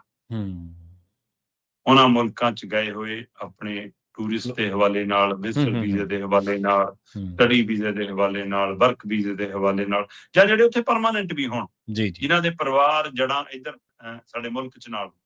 ਸੋ ਸਰਕਾਰ ਦੀ ਪਹਿਲੀ ਜ਼ਿੰਮੇਵਾਰੀ ਹੈ। ਉਹਦੇ ਲਈ ਨਰਿੰਦਰ ਮੋਦੀ ਹੋਰਾਂ ਦੀ ਸਰਕਾਰ ਲਗਾਤਾਰ ਵੱਖ-ਵੱਖ ਮੁਲਕਾਂ ਨਾਲ ਸੰਪਰਕ ਸਾਧ ਰਹੀ ਹੈ, ਔਰ ਭਾਰਤ ਸਰਕਾਰ ਦੇ ਹਵਾਲੇ ਨਾਲ, ਵਿਦੇਸ਼ ਮੰਤਰਾਲੇ ਦੇ ਹਵਾਲੇ ਨਾਲ, ਹਵਾਬਾਜ਼ੀ ਮੰਤਰਾਲੇ ਦੇ ਹਵਾਲੇ ਨਾਲ ਲਗਾਤਾਰ ਸਾਡੇ ਕੋਲ ਸੂਚਨਾਵਾਂ ਆ ਰਹੀਆਂ ਨੇ ਕਿ ਚਾਹੇ UAE ਹੋਵੇ, ਚਾਹੇ ਹੋਰ ਕੁਝ ਮੁਲਕ ਹੋਣ, ਉੱਥੋਂ ਫਲਾਈਟਾਂ ਰਾਹੀਂ ਸਾਡੇ ਭਾਰਤੀਆਂ ਨੂੰ, ਨਾਗਰਿਕਾਂ ਨੂੰ ਕੱਢਿਆ ਜਾ ਰਿਹਾ। ਸੋ ਇਹ ਚੰਗੀ ਪਹਿਲ ਕਦਮੀ ਹੈ। ਇਹਦੀ ਸਭ ਤੋਂ ਵੱਧ ਜ਼ਰੂਰਤ ਹੁੰਦੀ ਹੈ ਪਰਿਵਾਰਾਂ ਨੂੰ ਇਹ ਯਕੀਨ ਦਿਵਾਉਣਾ, ਕਿਉਂਕਿ ਆਪਾਂ ਸ਼ਾਇਦ ਕੱਲ ਵੀ ਗੱਲ ਕਰ ਰਹੇ ਸੀ ਕਿ ਅੰਮ੍ਰਿਤਸਰ ਤੋਂ, ਦਿੱਲੀ ਤੋਂ ਮੁੰਬਈ ਜਾਣਾ ਜਿੰਨਾ ਸਮਾਂ ਲੱਗਦਾ ਉਨਾ ਸਮਾਂ ਦੁਬਈ ਨੂੰ ਲੱਗਦਾ। ਤੇ ਸਾਡੇ ਲੋਕਾਂ ਦੀ ਇਨਵੈਸਟਮੈਂਟ ਵੀ ਬਹੁਤ ਵੱਡੀ ਗਿਣਤੀ 'ਚ ਹੈ ਦੁਬਈ 'ਚ। 1 ਨੰਬਰੀ, 2 ਨੰਬਰੀ ਸਾਰਿਆਂ ਜਿਹੜੇ ਰਾਜਨੀਤਿਕ ਘਰਾਣੇ, ਕਾਰਪੋਰੇਟ ਘਰਾਣੇ, ਪਹੁੰਚ ਅਪਰੋਚ ਵਾਲੇ ਲੋਕ, ਉਹਨਾਂ ਦੀ ਬਹੁਤ ਹੈ। ਸੋ ਸੁਰੱਖਿਅਤ ਦੱਸ ਕੇ ਉਹ ਕਰਾਈ ਗਈ ਆ। ਹੁਣ ਸਭ ਨੂੰ ਫਿਕਰ ਪਿਆ ਕਿ ਇੱਕ ਬੰਬ ਗਿਰਿਆ ਤੇ ਮੇਰਾ ਫਲੈਟ ਉੱਡ ਗਿਆ ਤੇ ਮੇਰੇ ਤਾਂ ਕਿਰਾਏ ਵਾਲੀ ਕਿਸ਼ਤ ਟੁੱਟ ਜਾਣੀ ਆ, ਹੋ ਜਾਣਾ। ਕਿਉਂਕਿ ਸਭ ਦੀ ਉਹ ਪ੍ਰਕਿਰਿਆ ਇੱਕ ਵੱਖਰੀ ਹੈ। ਦੂਸਰਾ, ਉਹ ਤੋਂ ਬਿਨਾਂ ਜਿਨ੍ਹਾਂ ਦੇ ਪਰਿਵਾਰਕ ਜੀ ਗਏ ਹੋਏ ਨੇ, ਅੱਜ ਕੱਲ ਵਿਆਹ ਤੋਂ ਬਾਅਦ ਜੋੜੇ ਜਾਂਦੇ ਨੇ, ਜਵਾਕ ਘੁੰਮਣ ਫਿਰਨ ਜਾਂਦੇ ਨੇ। ਸੋ ਇਹ ਇਸ ਮਾਮਲੇ 'ਚ ਇਸ ਲਈ ਉਹ ਬਹੁਤ ਫਿਕਰ ਹੈ। ਬੇਸ਼ੱਕ ਯੂਈ ਦੇ ਮੁਖੀ ਨੇ ਭਰੋਸਾ ਦਿਵਾਇਆ ਕਿ ਜੀ ਫਿਕਰ ਨਾ ਕਰੋ, ਅਸੀਂ ਹੋਟਲਾਂ ਦਾ ਪ੍ਰਬੰਧ ਕਰਾਂ, ਪਰ ਜਿਸ ਕਦਰ ਅਫਰਾ ਤਫਰੀ ਫੈਲਦੀ ਉਹਦੇ ਵਿੱਚ ਮਾਹੌਲ ਪ੍ਰਬੰਧ ਸੁਖਾਵੇਂ ਨਹੀਂ ਹੁੰਦੇ। ਇਸ ਲਈ ਕਿਸੇ ਨੂੰ ਵੀ ਦੋਸ਼ੀ ਨਹੀਂ ਠਹਿਰਾਇਆ ਜਾਂਦਾ। ਜਦੋਂ ਜਾਨ ਮਾਲ ਦਾ ਫਿਕਰ ਪਿਆ ਹੋਵੇ ਤਾਂ ਸਥਿਤੀ ਬਿਲਕੁਲ ਬਦਲ ਜਾਂਦੀ ਹੈ ਆਮ ਨਾਲੋਂ। ਪਰ ਉਹਦੇ ਬਾਵਜੂਦ ਵੀ ਸਾਡੇ ਜਵਾਨਾਂ ਨੂੰ, ਸਾਡੇ ਕਰੂ ਮੈਂਬਰਾਂ ਨੂੰ ਸ਼ਾਬਾਸ਼ੀ ਆ ਜਿਹੜੇ ਉਸ ਬਲ ਦੀ ਅੱਗ ਦੇ ਵਿੱਚੋਂ ਕੱਢ ਕੇ ਲਿਆ ਰਹੇ ਨੇ। ਸਹੀ। ਪਰ ਇਹ ਤਾਂ ਹੈ ਇੱਕ ਮਨੁੱਖ ਪ੍ਰਤੀ, ਇੱਕ ਆਪਣੇ ਨਾਗਰਿਕਾਂ ਪ੍ਰਤੀ ਜ਼ਿੰਮੇਵਾਰੀ ਦਾ ਪਹਿਲੂ। ਇੱਕ ਹੈ ਸਰਕਾਰਾਂ ਦੀ ਜ਼ਿੰਮੇਵਾਰੀ, ਇੱਕ ਹੈ ਤੁਹਾਡੀ ਕਾਨੂੰਨੀ ਸੰਵਿਧਾਨਕ ਤੌਰ ਤੇ, ਇੱਕ ਹੈ ਤੁਹਾਡੀ ਇਖਲਾਕੀ ਤੌਰ ਤੇ, ਇੱਕ ਹੈ ਤੁਹਾਡੀ ਸੱਭਿਆਚਾਰਕ ਆਪਣੇ ਵਿਰਸੇ ਦੇ ਤੌਰ ਤੇ, ਇੱਕ ਹੈ ਤੁਹਾਡਾ ਪਿਛਲੇ ਇਤਿਹਾਸ ਦੇ ਹਵਾਲੇ ਨਾਲ। ਜਦੋਂ ਉਸ ਮਾਮਲੇ 'ਚ ਝਾਤ ਮਾਰਦੇ ਹਾਂ ਜੀ ਤਾਂ ਸਾਡੀ ਸਰਕਾਰ ਸਾਨੂੰ ਚੁੱਪ ਨਜ਼ਰ ਆਉਂਦੀ ਹੈ। ਅਸੀਂ ਗਲਤ ਨੂੰ ਗਲਤ ਕਹਿਣ ਦੇ ਧਾਰਨੀ ਆ, ਅਸੀਂ ਠੀਕ ਨੂੰ ਠੀਕ ਕਹਿਣ ਦੇ ਧਾਰਨੀ ਆ, ਅਸੀਂ ਗਰੀਬ ਗਰੂਬੇ ਨਾਲ, ਕਿਸੇ ਨਾਲ ਬੇਮਤਲਬ ਦਾ ਹੋ ਰਿਹਾ ਧੱਕਾ, ਉਸ ਦੇ ਹੱਕ 'ਚ ਖੜਨ ਵਾਲੇ ਲੋਕ ਆ। ਤੇ ਇਸ ਮੌਕੇ ਜਿਹੜਾ ਤਰੀਕਾਕਾਰ ਅਪਣਾਇਆ ਗਿਆ, ਆਪਾਂ ਕੱਲ ਵੀ ਗੱਲ ਕਰ ਰਹੇ ਸੀ ਕਿ ਜੇ ਈਰਾਨ ਦੇ ਵਿੱਚ ਸਿਸਟਮ ਠੀਕ ਨਹੀਂ ਹੈਗਾ ਤਾਂ ਉੱਥੋਂ ਦੇ ਆਵਾਮ ਦੀ ਜ਼ਿੰਮੇਵਾਰੀ ਹੈ। ਉਹ ਆਪਣਾ ਆਕਾ ਬਦਲਣ, ਆਪਣਾ ਲੀਡਰ ਬਦਲਣ, ਆਪਣਾ ਸਿਸਟਮ ਬਦਲਣ, ਉਹ ਲੜਾਈ ਲੜਨ। ਅੰਦਰੂਨੀ ਮਾਮਲਾ ਉਹਨਾਂ ਦਾ। ਤੁਸੀਂ ਕਿਸ ਤਰ੍ਹਾਂ ਜਾ ਕੇ ਉਹਦੇ ਵਿੱਚ ਸਿਰਫ ਇਸ ਲਈ ਹੁਣ ਬਿਆਨ ਆ ਰਹੇ ਨੇ ਜੀ ਕਿ ਉਹ ਪਰਮਾਣੂ ਸਮਝੌਤਾ ਨਹੀਂ ਕਰਦਾ ਸੀ ਜੀ, ਹੈ ਨਾ, ਮਤਲਬ ਇਸ ਤਰੀਕੇ ਕਰਨ ਨਾਲ। ਸੋ ਇਹ ਸਾਰੀ ਪ੍ਰਕਿਰਿਆ ਦੇ ਵਿੱਚ ਸਾਡੇ ਪ੍ਰਧਾਨ ਮੰਤਰੀ ਸਾਹਿਬ ਇੱਕ ਤਰ੍ਹਾਂ ਨਾਲ ਚੁੱਪ ਨੇ। ਉਹ ਸ਼ਾਂਤੀ ਦੀ ਗੱਲ ਤਾਂ ਕਰਦੇ ਨੇ, ਪਰ ਸਕੂਲੀ ਜਵਾਕਾਂ ਦੇ ਜਿਨ੍ਹਾਂ ਦੇ ਝੋਲੇ ਲਹੂ ਨਾਲ ਲਿਬੜੇ ਨੇ, ਮਾਪੇ ਇੱਟਾਂ ਰੋੜਿਆਂ ਦੇ ਢੇਰ ਦੇ ਵਿੱਚੋਂ ਆਪਣੇ ਜਵਾਕਾਂ ਦੀਆਂ ਲਾਸ਼ਾਂ ਲੱਭ ਰਹੇ ਨੇ, ਉਹਨਾਂ ਦੀ, ਹੈ ਨਾ। ਇੱਕ ਸਕੂਲ ਦੇ ਵਿੱਚੋਂ ਕਤਾਰ ਬੱਧੀ ਜਵਾਕਾਂ ਦੀਆਂ ਅਰਥੀਆਂ ਨਿਕਲ ਰਹੀਆਂ ਨੇ। ਤੇ ਇਸ ਮੌਕੇ ਸੰਵੇਦਨਾ ਦੇ ਦੋ ਬੋਲ ਨਾ ਨਿਕਲਣ, ਫਿਰ ਕੀ ਮਾਨੇ ਲਾਈਏ? ਡਰ ਹੈ।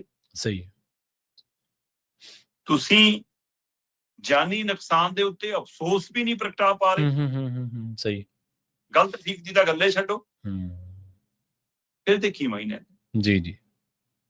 ਭਾਰਤ ਦੇ ਵਿੱਚ ਇਸ ਮੌਕੇ ਇਸ ਲੱਗੀ ਹੋਈ ਲੜਾਈ ਦੇ ਮਾਮਲੇ 'ਚ ਰਾਜਨੀਤਿਕ ਬਟਵਾਰਾ ਹੋ ਚੁੱਕਿਆ। ਦੋ ਧਿਰਾਂ 'ਚ ਖੜੀ ਹੈ ਸਾਡੀ ਰਾਜਨੀਤਿਕ ਜਮਾਤ, ਇੱਕ ਸੱਤਾਧਾਰੀ ਧਿਰ ਹੈ, ਇੱਕ ਵਿਰੋਧੀ ਧਿਰ। ਅਕਸਰ ਨਹੀਂ ਅਸੀਂ ਦੇਖਦੇ ਹਾਂ ਕਿ ਮੁਸ਼ਕਲ ਦੌਰ ਦੇ ਵਿੱਚ ਮੁਲਕ ਇੱਕ ਤਰੀਕੇ ਨਾਲ ਰਿਐਕਟ ਕਰਦਾ, ਇੱਕ ਸੁਰ ਦੇ ਵਿੱਚ ਰਿਐਕਟ ਕਰਦਾ। ਸਹੀ ਗੱਲ। ਪਰ ਇਸ ਵਾਰ ਆਪਣੇ ਹੀ ਮੁਲਕ ਦੇ ਮੁਖੀ ਨੂੰ ਇਹ ਸਵਾਲ ਵਿਰੋਧੀ ਧਿਰ ਵੱਲੋਂ ਵੱਡਾ ਤਿੱਖਾ ਹੋਇਆ ਹੈ ਕਿ ਜਨਾਬ ਇਹ ਤਾਂ ਦੱਸ ਦਿਓ ਤੁਹਾਡੀ ਚੁੱਪੀ ਦੇ ਮਾਇਨੇ ਨਿਰਪੱਖਤਾ ਦੀ ਪਰਿਭਾਸ਼ਾ 'ਚ ਕਿਵੇਂ ਠਿਕਾਉਣਗੇ? ਇਹ ਤਾਂ ਕਾਇਰਤਾ ਦੇ ਸਬੂਤ ਨੇ। ਚੁੱਪ ਰਹਿਣਾ ਜਾਬਰ ਦੇ ਹੱਕ 'ਚ ਖਲੋਣ ਵਰਗਾ ਹੁੰਦਾ ਹੈ। ਜਾਬਰ ਨਾਲ ਸਹਿਮਤੀ ਪ੍ਰਗਟਾਉਣਾ ਹੁੰਦਾ। ਔਰ ਸੋਨੀਆ ਗਾਂਧੀ ਜਿਹੜੀ ਅੱਜ ਕੱਲ ਸਿਹਤ ਪੱਖੋਂ ਵੀ ਘੱਟ ਬੋਲਦੀ ਹੈ, ਜਾਂ ਹੁਣ ਜਵਾਕਾਂ ਨੂੰ ਮੂਹਰੇ ਕਰਕੇ ਆਪ ਚੁੱਪ ਦੀ ਸਥਿਤੀ 'ਚ ਹੈ, ਉਹਦਾ ਬੋਲਣਾ ਹੀ ਨਹੀਂ, ਨਾਮੀ ਗ੍ਰਾਮੀ ਅੰਗਰੇਜ਼ੀ ਦੇ ਵੱਡੇ ਅਖਬਾਰ ਦੇ ਵਿੱਚ ਪੂਰਾ ਇੱਕ ਵੱਡਾ ਆਰਟੀਕਲ ਲਿਖਣਾ ਔਰ ਉਹਦੇ ਵਿੱਚ ਪੂਰੇ ਤੱਥ ਅੰਕੜੇ ਦੇਣੇ, ਈਰਾਨ ਨਾਲ ਪਿਛਲੇ ਰਿਸ਼ਤਿਆਂ ਦਾ ਹਵਾਲਾ, ਪਿਛਲੇ ਸਮੇਂ ਦੇ ਪ੍ਰਧਾਨ ਮੰਤਰੀਆਂ ਦੀਆਂ ਟਿੱਪਣੀਆਂ ਦਾ ਜ਼ਿਕਰ, ਉਹ ਸਾਰਾ ਕਰਕੇ ਮੌਜੂਦਾ ਸਰਕਾਰ ਨੂੰ ਸਵਾਲਾਂ ਦੇ ਘੇਰੇ 'ਚ ਲੈਣਾ, ਤੇ ਤਾਂ ਵੀ ਤੁਹਾਡਾ ਮੂੰਹ ਨਾ ਖੁੱਲੇ। ਕੀ ਡਰ ਹੈ ਜਨਾਬ? ਸਹੀ। ਆਪਾਂ ਕੱਲ ਵੀ ਗੱਲ ਕਰ ਰਹੇ ਸੀ ਕਿ ਤੁਸੀਂ 2 ਦਿਨ ਲੜਾਈ ਤੋਂ ਪਹਿਲਾਂ ਇਜ਼ਰਾਈਲ ਦੇ ਮੁਖੀ ਨੂੰ ਮਿਲਣ ਜਾਂਦੇ ਹੋ, ਤੁਸੀਂ ਉਸ ਮੁਲਕ ਚੋਂ, ਤੇ 2 ਦਿਨਾਂ ਬਾਅਦ ਜੰਗ ਲੱਗਦੀ ਹੈ। ਕੀ ਤੁਹਾਨੂੰ ਏਜੰਸੀਆਂ ਨੇ ਇਤਲਾਹ ਹੀ ਨਹੀਂ ਕੀਤੀ ਕਿ ਏਜੰਸੀਆਂ ਇੰਨੀਆਂ ਨਲਾਇਕ ਨੇ ਸਾਡੀਆਂ ਕਿ ਅਸੀਂ ਆਪਣੇ ਪ੍ਰਧਾਨ ਮੰਤਰੀ ਨੂੰ ਅੱਗ 'ਚ ਭੇਜਤਾ? ਜੇ ਖੁਦਾ ਨਾ ਖਾਲਸਾ ਕੁਛ ਹੋ ਜਾਂਦਾ, ਜਾਂ ਤੁਹਾਨੂੰ ਪੂਰੀ ਜਾਣਕਾਰੀ ਸੀ, ਤੁਸੀਂ ਵਿਦੇਸ਼ੀ ਤਾਕਤਾਂ ਦੇ ਦੂਤ ਬਣ ਕੇ ਗਏ ਸੀ ਉੱਥੇ? ਸਹੀ, ਬਿਲਕੁਲ। ਇਹਦਾ ਵੀ ਜਵਾਬ ਨਹੀਂ। ਸੋ ਇਸ ਲਈ ਚੁੱਪ ਖਤਰਨਾਕ ਹੈ ਜਨਾਬ ਜੀ। ਉਹ ਮੁਲਕ ਲਈ ਵੀ, ਉਹ ਸਾਡੀ ਫੌਜ ਦੀ ਹਿੰਮਤ ਲਈ ਵੀ, ਹੈ ਨਾ, ਉਹ ਰਾਜਨੀਤਿਕ ਸਿਸਟਮ ਲਈ ਵੀ, ਔਰ ਦੁਨੀਆ 'ਚ ਵਿਸ਼ਵ ਗੁਰੂ ਵਾਲੇ ਚਿਹਰੇ ਮੋਹਰੇ ਲਈ ਵੀ। ਸੋ ਸਾਰੇ ਪਹਿਲੂਆਂ ਤੇ ਝਾਤ ਪਾਉਣ ਦੀ ਲੋੜ ਹੈ ਕਿ ਸਾਡੀ ਚੁੱਪ ਦਾ ਸੁਨੇਹਾ ਕੀ ਜਾ ਰਿਹਾ। ਜਦੋਂ ਤੁਸੀਂ ਗੱਲ ਕਰ ਰਹੇ ਸੀ ਨਾ ਪਿਛਲੇ ਪ੍ਰਧਾਨ ਮੰਤਰੀਆਂ ਦਾ ਜ਼ਿਕਰ ਉਹਨਾਂ ਨੇ ਕੀਤਾ, ਹਵਾਲੇ ਦਿੱਤੇ ਆ, ਉਹਨਾਂ ਨੇ ਅਟਲ ਬਿਹਾਰੀ ਵਾਜਪਾਈ ਦਾ ਵੀ ਇੱਕ ਸ਼ਾਇਦ ਹਵਾਲਾ ਦਿੱਤਾ ਵਿੱਚ। ਤੇ ਦੂਜੀ ਗੱਲ ਇਹ ਹੈ ਸ਼ਰਮਾ ਜੀ, ਜਿਹੜੇ ਬੰਦਿਆਂ ਲਈ ਮਣੀਪੁਰ ਇੱਕ ਬਹੁਤ ਵੱਡੀ ਵਿਪਤਾ ਹੈ ਬੋਲਣ ਵਾਸਤੇ, ਵੀ ਉਹ ਬੋਲ ਨਹੀਂ ਸਕਦੇ, ਉਹਨਾਂ ਨੂੰ ਪਤਾ ਨਹੀਂ ਕੀ ਗੱਲ ਕਹੀਏ ਕੀ ਨਾ ਕਹੀਏ। ਰਾਸ਼ਟਰਪਤੀ ਸ਼ਾਸਨ ਲੱਗਿਆ ਰਿਹਾ, ਫਿਰ ਮੁੱਖ ਮੰਤਰੀ ਆਪਦਾ ਲੱਗਿਆ, ਉਹਦੇ ਆਉਣ ਸਾਰ ਹੀ ਫਿਰ ਹਿੰਸਾ ਸ਼ੁਰੂ ਹੋ ਗਈ। ਦੋਸ਼ ਲੱਗਦੇ ਨੇ ਵੀ ਸਮਰਥਨ ਹੈ ਇੱਕ ਖਾਸ ਭਾਈਚਾਰੇ ਨੂੰ, ਬਹੁ ਗਿਣਤੀ ਭਾਈਚਾਰੇ ਨੂੰ। ਤਾਂ ਉਹ ਬੰਦੇ ਕੌਮਾਂਤਰੀ ਮਸਲਿਆਂ ਤੇ ਕੀ ਅਗਵਾਈ ਕਰਨਗੇ, ਕੀ ਕੌਮਾਂਤਰੀ ਮਸਲਿਆਂ ਤੇ ਕੀ ਟਿੱਪਣੀ ਕਰਨਗੇ? ਹਾਲਾਂਕਿ ਭਾਰਤ ਦੀ ਗੁੱਟ ਨਿਰਲੇਪਤਾ ਦੀ ਨੀਤੀ ਬਹੁਤ ਕਾਮਯਾਬ ਰਹੀ ਹੈ ਪਿਛਲੇ ਅਤੀਤ ਦੇ ਵਿੱਚ। ਜੇ ਆਪਾਂ ਗੱਲ ਕਰੀਏ ਤਾਂ ਵਰਲਡ ਪੋਲਿਟਿਕਸ ਦੇ ਵਿੱਚ ਇੱਕ ਅਹਿਮ ਸਥਾਨ ਆ ਭਾਰਤ ਦਾ।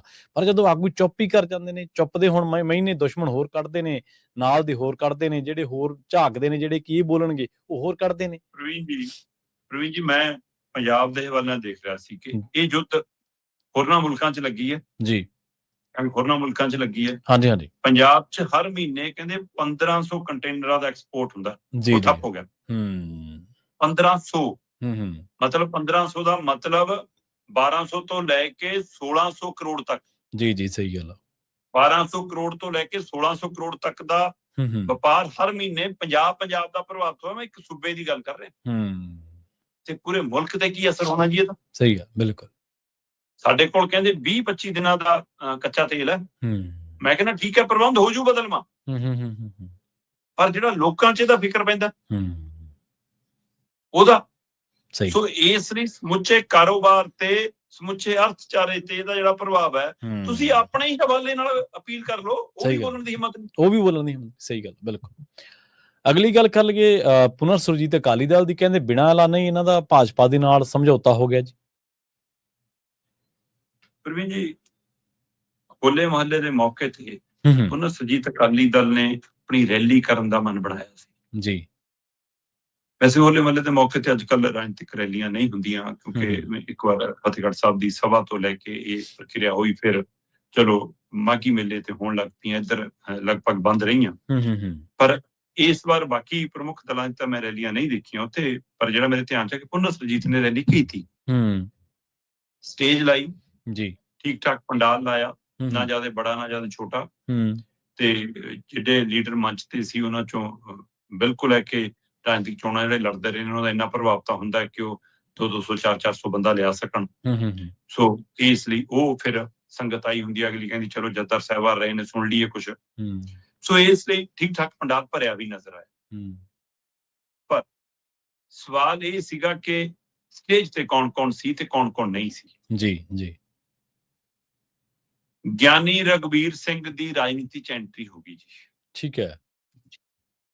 ਪੁਨਰ ਸੁਰਜੀਤ ਅਕਾਲੀ ਦਲ ਦੀ ਸਟੇਜ ਦੇ ਉੱਤੇ ਗਿਆਨੀ ਰਘਬੀਰ ਸਿੰਘ ਉਧਰੋਂ ਸੇਵਾਵਾਂ ਤੋਂ ਲਾਂਭੇ ਹੁੰਦਿਆਂ ਹੀ ਹੈਡ ਗ੍ਰੰਥੀ ਦੀਆਂ ਤੋਂ ਇੱਥੇ ਨਜ਼ਰ ਆਏ।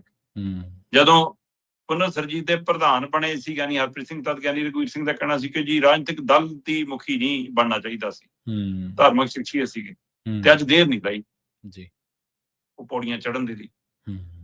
ਹੁਣ ਅਗਲੇ ਕਹਿੰਦੇ ਜੀ ਤੁਸੀਂ ਬੀਜੇਪੀ ਦੀ ਸਕ੍ਰਿਪਟ ਪੜ੍ਹਦੇ ਹੋ, ਅਕਾਲੀ ਦਲ ਬਾਦਲ ਵਾਲੇ ਕਹਿੰਦੇ, ਉਹ ਕਹਿੰਦੇ ਵੀ ਜੇ ਅਸੀਂ ਤੁਹਾਡੇ ਹਿਸਾਬ ਨਾਲ ਚੱਲਦੇ ਹੁੰਦੇ ਅਸੀਂ ਜਥੇਦਾਰ ਹੁੰਦੇ, ਅਸੀਂ ਕੌਮ ਦੇ ਸਿਧਾਂਤਾਂ ਅਨੁਸਾਰ ਚੱਲੇ, ਇਸ ਲਈ ਅਸੀਂ ਹਟਾ ਦਿੱਤੇ ਗਏ ਹਾਂ। ਤੇ ਅਸੀਂ ਤਾਂ ਅੱਜ ਵੀ ਜੀ ਸੱਚ ਦੇ ਲਈ ਬੋਲ ਰਹੇ ਹਾਂ। ਗਿਆਨੀ ਹਰਪ੍ਰੀਤ ਸਿੰਘ ਨੇ ਵੀ ਕੱਲ ਚੰਗਾ ਨਿਸ਼ਾਨਾ ਬਿੰਨਿਆ ਬਾਦਲ ਪਰਿਵਾਰ ਤੇ, ਐਸਜੀਪੀਸੀ ਤੇ ਗਿਆਨੀ ਰਘਬੀਰ ਸਿੰਘ ਨੇ ਵੀ ਜੀ।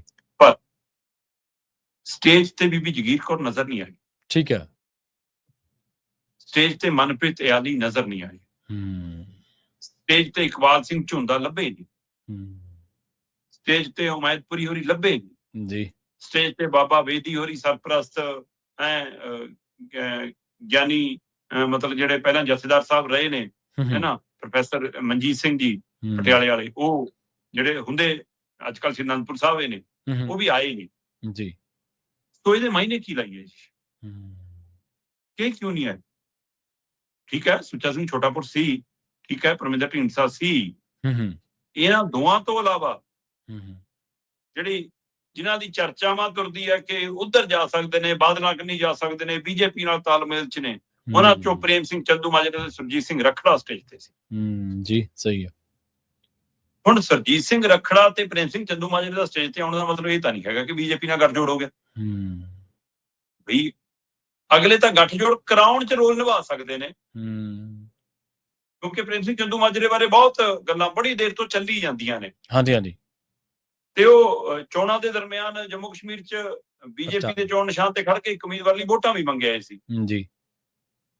ਤੇ ਇਧਰ ਦਮਦਮੀ ਟਕਸਾਲ ਦੇ ਮੁਖੀ ਤਾਂ ਪਰਮਾਨੈਂਟ ਬੀਜੇਪੀ ਨਾਲ ਚੜ ਗਏ, ਉਹ ਤਾਂ ਉਹਨਾਂ ਜੋਗੇ ਹੋ ਕੇ ਰਹਿ ਗਏ ਜੀ। ਪਰ ਸਰਜੀਤ ਸਿੰਘ ਰੱਖੜਾ ਹੋਰਾਂ ਦਾ ਪੇਚ ਵੀ ਫਸ ਗਿਆ ਸੀ ਪਰਿਵਾਰ ਦਾ ਬੀਜੇਪੀ ਨਾਲ ਜਦੋਂ ਖੇਤੀ ਕਾਨੂੰਨਾਂ ਦੇ ਮਾਮਲੇ 'ਚ। ਹਾਂਜੀ ਹਾਂਜੀ। ਪਰ ਉਹ ਤੋਂ ਬਾਅਦ ਫਿਰ ਸਵਾਗਤ ਵੀ ਹੁੰਦੇ ਨੇ, ਸਨਮਾਨ ਵੀ ਮਿਲਦੇ ਨੇ, ਮੁਲਾਕਾਤਾਂ ਵੀ ਹੁੰਦੀਆਂ ਨੇ। ਸੋ ਇਸ ਲਈ ਇਹ ਦੋ ਵਿਅਕਤੀਆਂ ਨੂੰ ਇਸ ਨਜ਼ਰੀਏ ਤੋਂ ਵੀ ਦੇਖਿਆ ਜਾਂਦਾ ਕਿ ਦੂਤ ਬਣ ਕੇ ਆਏ ਨੇ ਜੀ। ਸਹੀ ਹੈ। ਪਰ ਨਹੀਂ, ਉਹ ਅਜੇ ਪੁਨਰ ਸਰਜੀਤ ਦੇ ਮੈਂਬਰ ਨੇ, ਉਸ ਨਾਤੇ ਉਹਨਾਂ ਨੂੰ ਬੈਠਣ ਦਾ ਹੱਕ ਹੈ। ਉਹ ਸਟੇਜ ਤੇ ਆ ਸਕਦੇ ਨੇ, ਬਿਲਕੁਲ ਖੜਿਆ ਕਰਨ ਲੱਗੇ ਉਹਨਾਂ ਨੇ ਪਰਚੀਆਂ ਕਟਾਈਆਂ, ਮੈਂਬਰੀ ਕਰਾਈ ਹੈ, ਇਸ ਲਈ ਉਸ ਰੋਲ 'ਚ ਨੇ। ਇਸ ਲਈ ਇੰਜ ਆਪਾਂ ਨਹੀਂ ਕਹਿੰਦੇ ਕਿ ਉਹਨਾਂ ਦੇ ਆਉਣ ਵਾਲੇ ਬੀਜੇਪੀ ਨਾਲ ਗੱਠਜੋੜ ਹੋ ਗਿਆ, ਪਰ ਦਿੱਲੀ ਗੁਰਦੁਆਰਾ ਪ੍ਰਬੰਧਕ ਕਮੇਟੀ ਦਾ ਮੁਖੀ ਕਾਲਕਾ ਜੀ ਕਿਸ ਨਾਤੇ ਸਟੇਜ ਤੇ ਸੀ? ਸਹੀ ਹੈ। ਉਹ ਕਿਹੜੀ ਧਿਰ ਤੋਂ ਨੇ? ਉਹਨਾਂ ਦਾ ਪੁਨਰ ਸਰਜੀਤ ਦੇ ਵਿੱਚ ਕਿਹੜੀ ਮੈਂਬਰੀ ਲਈ ਹੈ? ਇਹ ਖੁੱਲਾ ਖਾੜਾ ਨਹੀਂ ਸੀ, ਖੁੱਲਾ ਮੰਚ ਨਹੀਂ ਸੀ, ਖੁੱਲੀ ਸਟੇਜ ਨਹੀਂ ਸੀ ਕਿ ਮਾਈਕ ਲੱਗਿਆ ਜੀ ਜਿਹੜਾ ਵੀ ਆਪਣੀ ਵਿਚਾਰ ਦੇ ਰਾਹੀਂ ਆ ਕੇ ਗੱਲ ਕਰਨੀ ਚਾਹਵੇ ਕਰ ਜਵੇ, ਜਾਂ ਤਾਂ ਲਿਖ ਦਿੰਦੇ ਕਿ ਸਾਰਿਆਂ ਲਈ ਸੱਦਾ ਹੈ, ਖੁੱਲੀ ਚਰਚਾ ਹੈ ਜੀ, ਖੁੱਲਾ ਮੰਚ ਹੈ ਜੀ। ਨਹੀਂ, ਇਹ ਪੁਨਰ ਸਰਜੀਤ ਅਕਾਲੀ ਦਲ ਦੀ ਸਟੇਜ ਸੀ ਔਰ ਮਨਜਿੰਦਰ ਸਿੰਘ ਸਿਰਸਾ ਦੇ ਹੱਥਾਂ 'ਚ ਖੇਡਦੀ ਹੈ ਦਿੱਲੀ ਦੀ ਕਮੇਟੀ, ਤੇ ਮਨਜਿੰਦਰ ਸਿੰਘ ਸਿਰਸਾ ਬੀਜੇਪੀ ਦੇ ਹੱਥਾਂ 'ਚ ਖੇਡਦੇ ਨੇ, ਮੰਤਰੀ ਦੇ ਅਹੁਦਾ ਹੈ ਇਸ ਤਰ੍ਹਾਂ ਦਿੱਲੀ ਸਰਕਾਰ 'ਚ। ਸੋ ਇਸ ਲਈ ਉਹ ਕਾਲਕਾ ਜੀ ਦਾ ਇਹ ਸਟੇਜ ਤੇ ਆਉਣਾ ਕਿ ਮੰਨ ਲਈਏ ਫਿਰ ਤਾਂ ਕਿ ਬਿਨਾਂ ਲੰਨੇ ਬੀਜੇਪੀ ਨਾਲ ਸਮਝੌਤਾ ਹੋ ਗਿਆ। ਸਹੀ ਹੈ, ਬਿਲਕੁਲ। ਇਹਦੇ ਕੀ ਅਰਥ ਲਾਉਣੇ? ਸੋ ਗੱਲ ਕੀਤੀ ਉੱਥੋਂ ਗਿਆਨੀ ਹਰਪ੍ਰੀਤ ਸਿੰਘ ਨੇ ਸ਼੍ਰੀ ਅਨੰਦਪੁਰ ਸਾਹਿਬ ਦੇ ਮਤੇ ਦੀ, ਮਤਲਬ ਜਿਹੜੇ ਕੇਂਦਰੀਕਰਨ ਕਰਨ ਲਈ ਕਾਹਲੇ ਨੇ, ਨੇੜਤਾ ਉਹਨਾਂ ਦੇ ਨਾਲ ਰੱਖਣੀਆਂ ਤੇ ਗੱਲਾਂ ਕਰਨੀਆਂ ਨੇ ਸੂਬੇ ਦੇ ਖੁਦਮਖਤਿਆਰੀ ਦੀਆਂ, ਇਹ ਦੋ ਗੱਲਾਂ ਨਹੀਂ ਇਕੱਠੀਆਂ ਚੱਲਦੀਆਂ। ਸਹੀ।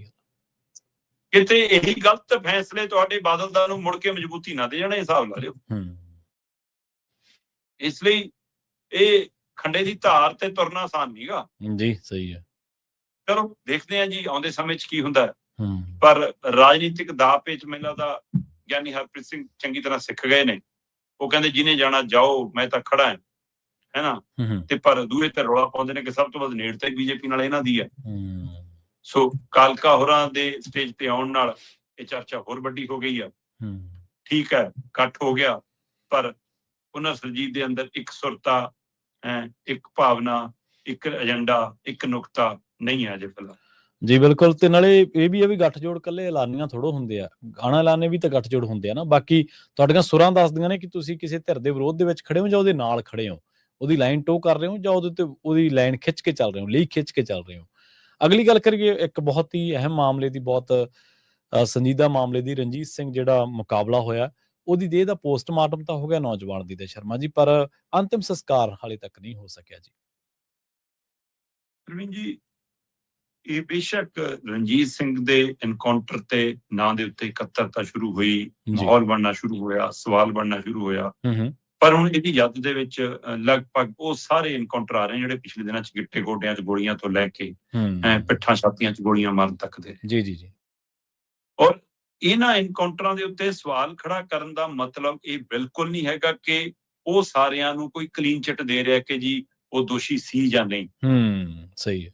ਉਹ ਬਿਲਕੁਲ ਕਾਨੂੰਨੀ ਵਰਤਾਰਾ ਹੈ ਕਿ ਜੇ ਉਹਨਾਂ ਦੇ ਉੱਤੇ ਕੋਈ ਸ਼ੰਕੇ ਨੇ, ਉਹਨਾਂ ਦੀ ਕਿਤੇ ਸ਼ਮੂਲੀਅਤ ਦਾ ਜ਼ਿਕਰ ਆਉਂਦਾ ਹੈ, ਉਹਨਾਂ ਦੇ ਕਿਸੇ ਘਟਨਾ ਨੂੰ ਅੰਜਾਮ ਦੇਣ ਦਾ ਪਹਿਲੂ ਆਉਂਦਾ ਹੈ, ਤਾਂ ਕਾਨੂੰਨ ਅਨੁਸਾਰ ਉਹਨਾਂ ਤੇ ਜੋ ਕਾਰਵਾਈ ਹੋਣੀ ਚਾਹੀਦੀ ਸੀ, ਉਹਦੇ ਰਾਹ 'ਚ ਕੋਈ ਅੜਿੱਕਾ ਨਹੀਂ ਬਣ ਰਿਹਾ, ਉਹਦੇ ਰਾਹ 'ਚ ਕੋਈ ਸਵਾਲ ਨਹੀਂ ਜੀ। ਪੁਲਿਸ ਹੈ, ਅਦਾਲਤ ਹੈ, ਜੱਜ ਹੈ, ਜਲਾਦ ਹੈ। ਤੇ ਜੇ ਇਹ ਸਾਰਾ ਰੋਲ ਇੱਕੋ ਬੰਦਾ ਕਰੂਗਾ ਤਾਂ ਇਹ ਉਹ ਕਿਹੜਾ ਨਾਟਕ ਜਿਹੜੇ ਕਹਿੰਦੇ ਹੁੰਦੇ ਨੇ ਸੈਲੋ ਹੁੰਦੇ ਨੇ, ਕੀ ਹੁੰਦੇ ਨੇ, ਉਹ ਕੱਲਾ ਬੰਦਾ ਜਿਹੜਾ ਕਰਦਾ, ਕੀ ਕਹਿੰਦੇ ਉਹਨੂੰ ਪਤਾ ਨਹੀਂ, ਸੋਲੋ। ਹਾਂ, ਇਹ ਸੋਲੋ ਪੁਲਿਸ ਨਹੀਂ ਹੈ ਕਿ ਸਾਰੇ ਰੋਲ ਪੁਲਿਸ ਨੇ ਕਰ ਲੈਣੇ ਆ ਜੀ। ਸੋ ਇਸ ਲਈ ਹਰੇਕ ਦੀ ਆਪਣਾ ਰੋਲ ਸੀ, ਉਹ ਨਿਭਾਉਣਾ ਸੀ। ਸਵਾਲ ਤਰੀਕਾਕਾਰ ਤੇ, ਇਸ ਤਰੀਕਾਕਾਰ ਨੂੰ ਲੈ ਕੇ ਉਸ ਇਕੱਤਰਤਾ ਨੇ ਪੁਲਿਸ ਨੂੰ, ਪ੍ਰਸ਼ਾਸਨ ਨੂੰ, ਸਰਕਾਰ ਨੂੰ ਫਿਕਰ ਤਾਂ ਪਾਇਆ, ਤੇ ਜਿਹਦਾ ਨਤੀਜਾ ਇੰਦਰਜੀਤ ਦੀਆਂ ਭੈਣਾਂ, ਭਰਜਾਈ, ਪੁਲਿਸ ਨੂੰ ਛੱਡਣੀਆਂ ਪਈਆਂ, ਹੂੰ ਨਹੀਂ ਤਾਂ ਉਹ ਵੀ ਸ਼ਾਮਲ ਕਰਤੀਆਂ ਸੀ ISI ਦੇ ਵਿੱਚ। ਸਹੀ ਗੱਲ। ਹੁਣ ਉਸ ਤੋਂ ਬਾਅਦ ਪਰਿਵਾਰ ਅਦਾਲਤ 'ਚ ਗਿਆ ਕਿ ਵੀ ਸਾਨੂੰ ਖਦਸ਼ਾ ਖੜਾ ਹੈ ਕਿ ਡੈੱਡ ਬੋਡੀ ਨੂੰ ਇਹ ਆਈ ਨਾ ਸਾੜ ਫੂਕ ਕੇ ਤਬਾਹ ਕਰ ਦੇਣ, ਕਿ ਫ੍ਰਿਜ ਦੀ ਬਜਾਏ ਲਾਓ ਹੀ ਨਾ, ਠੰਡਾ ਪਲਾਗੇ ਨਾ ਲਾਓ, ਕੁਛ ਨਾ ਕਰੋ, ਫ੍ਰਿਜ ਖਰਾਬ ਹੋ ਗਿਆ ਜੀ, ਪਤਾ ਨਹੀਂ ਲੱਗਿਆ ਜੀ ਕੁਛ ਵੀ, ਫਿਰ ਉਹ ਬਾਅਦ ਚੋਂ ਪੋਸਟਮਾਰਟਮ ਦੇ ਵਿੱਚ ਸਹੀ ਤੱਥ ਨਾ ਆਉਣ। ਇਸ ਲਈ ਉਹ ਕਹਿੰਦੇ ਜੀ ਕਿ ਅਸੀਂ ਤਾਂ ਅਦਾਲਤ ਇਸ ਪ੍ਰਕਿਰਿਆ ਲਈ ਗਏ ਸੀ ਕਿ ਘੱਟੋ ਘੱਟ ਸਾਨੂੰ ਮੈਜਿਸਟ੍ਰੇਟ ਇਹ ਹੁਕਮ ਦੇਣ ਕਿ ਭਾਈ ਜਾਓ ਤੁਸੀਂ PGI ਦੇ ਵਿੱਚ ਜਾਂ PGI ਦੀ ਟੀਮ ਦੇ ਤੋਂ ਪੋਸਟਮਾਰਟਮ ਕਰਾ ਲਓ। ਕਹਿੰਦੇ ਅਸੀਂ ਇੱਥੋਂ ਨਹੀਂ ਕਰਾਉਣਾ, ਸਾਨੂੰ ਚੰਡੀਗੜ੍ਹ 'ਚ ਜਾਂ PGI 'ਚ ਇਜਾਜ਼ਤ ਦਿਓ। ਠੀਕ ਹੈ। ਮੈਜਿਸਟ੍ਰੇਟ ਸਾਹਿਬ ਕਹਿੰਦੇ ਵੀ ਇਹ ਅਧਿਕਾਰ ਖੇਤਰ ਤਾਂ ਨਹੀਂ ਮੇਰੇ ਕੋਲ ਹੈਗਾ, ਜੇ ਇਹਦੇ ਲਈ ਜਾਣਾ ਤਾਂ ਉੱਪਰਲੀ ਅਦਾਲਤ ਜਾਣਾ ਪਊਗਾ, ਤੁਹਾਨੂੰ ਹਾਈ ਕੋਰਟ ਤੱਕ ਜਾਓ, ਉੱਥੋਂ ਮਿਲੂਗੀ ਜੀ। ਪਰ ਉਹ ਖਤਰਾ ਖੜਾ ਹੈ ਕਿ ਜਾਨੂੰ ਦੇਹ ਦਾ ਨਾ ਨੁਕਸਾਨ ਹੋ ਜਾਵੇ, ਹੈ ਨਾ।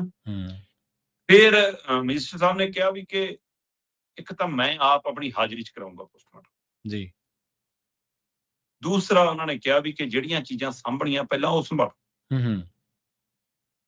ਉਹ ਕਹਿੰਦੇ ਕਿ ਜਿੰਨੇ ਉਹ ਖੇਤਰ ਹੈ ਜਿਹੜਾ ਚੌਂਕੀ ਜਿੱਥੇ ਵਾਰਦਾਤ ਹੋਈ ਹੈ, ਜਿੱਥੇ ਇੱਕ ਹੋਮਗਾਰਡ ਔਰ KSI ਮਾਰਿਆ ਗਿਆ, ਉਸ ਖੇਤਰ ਦੇ ਆਲੇ ਦੁਆਲੇ ਜਿੰਨੇ ਫੋਨ ਚੱਲਦੇ ਨੇ ਉਸ ਸਮਿਆਂ ਦੇ ਦਰਮਿਆਨ ਜੀ, ਉਹਨਾਂ ਸਾਰਿਆਂ ਦਾ ਡਾਟਾ ਰੱਖਿਆ ਜਾਵੇ। ਠੀਕ ਹੈ।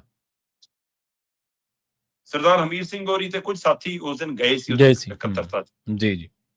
ਉਹ ਦੱਸ ਰਹੇ ਸੀਗੇ, ਉਹ ਕਹਿੰਦੇ ਵੀ ਕਿ ਉਸ ਪਿੰਡ ਚੋਂ ਜਿਹਨੇ ਨਿਕਲਣਾ ਬਾਹਰ, ਪਿੰਡ ਤੋਂ ਬਾਹਰ, ਤੇ ਜਿਹਨੇ ਪਿੰਡ 'ਚ ਆਉਣਾ ਉਹ ਇਸ ਚੌਂਕੀ ਦੇ ਮੂਹਰੇ ਤੋਂ ਹੋ ਕੇ ਹੀ ਜਾਊਗਾ ਕਿ ਤੁਸੀਂ ਬਾਕੀ ਕਿੰਨਿਆਂ ਕੁ ਦੇ ਫੋਨ ਰਿਕਾਰਡ ਚੈੱਕ ਕਰ ਲਈ। ਸਹੀ ਗੱਲ।